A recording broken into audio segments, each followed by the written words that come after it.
Petrol के दाम आसमान पर पहुंच चुके हैं। पिछले हफ्ते मैंने एक वीडियो बनाया था जिसमें मैंने कहा था कि पेट्रोल के दाम बहुत जल्द 100 रुपये को पार कर जाएंगे। अब वो भविष्यवाणी सच साबित हुई है। राजस्थान के श्री गंगानगर में पेट्रोल 100 रुपये के पार हो चुका है। इस वीडियो में मैं आपको बताऊंगा कि अलग अलग राज्यों में पेट्रोल के दामों में अलग अलग रेट क्यों होते हैं, अलग अलग तरह की बढ़ोतरी क्यों होती हैं।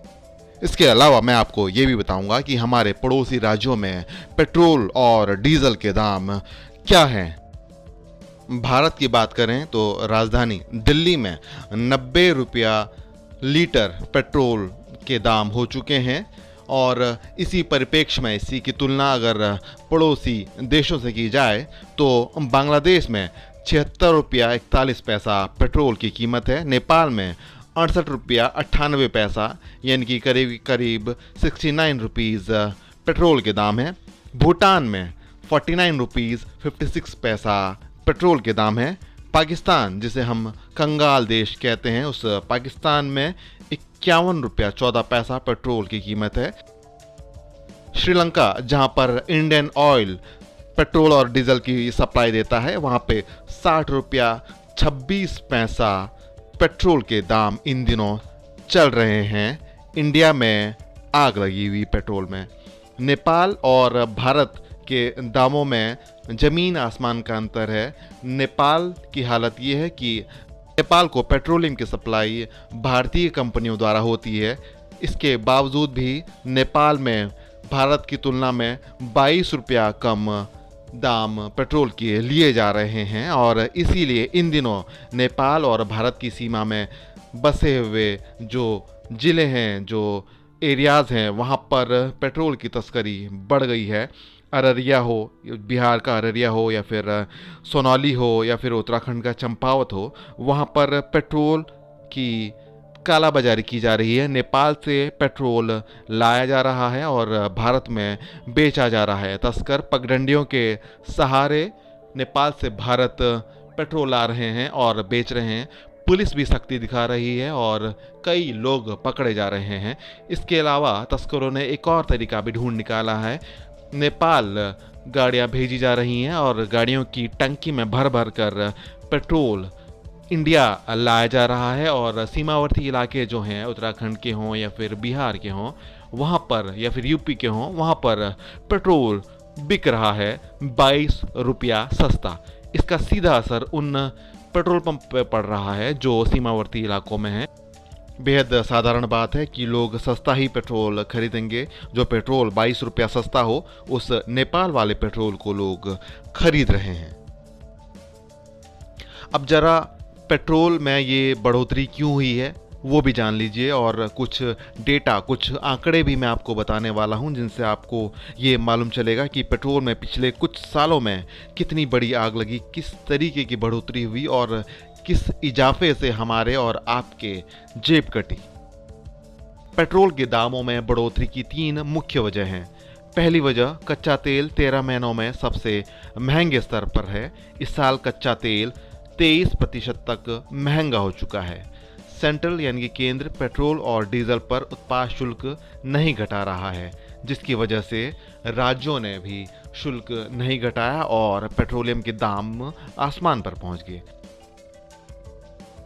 दिल्ली में पेट्रोल पर 32 रुपया 90 पैसा और डीजल पर 31 रुपया 80 पैसा एक्साइज ड्यूटी ली जाती है। अब सोचिए, इतनी ज़्यादा उत्पाद शुल्क होगा तो हमें और आपको मिलने वाला पेट्रोल तो महंगा ही होगा।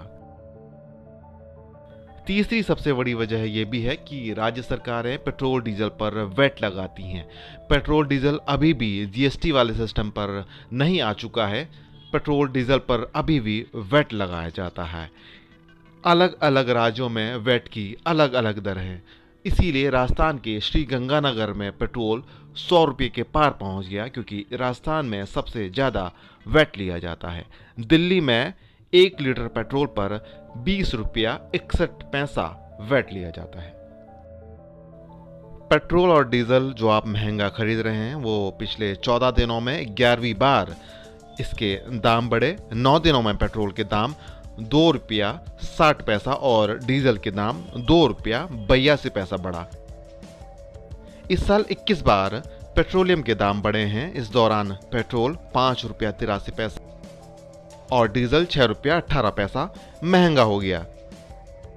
एक तरफ पेट्रोल और डीजल के दाम बढ़ रहे हैं, हमारी और आपकी बचत पर सीधा सीधा प्रभाव पड़ रहा है, लेकिन इसी पेट्रोलियम की वजह से केंद्र सरकार का रेवेन्यू बढ़ गया है।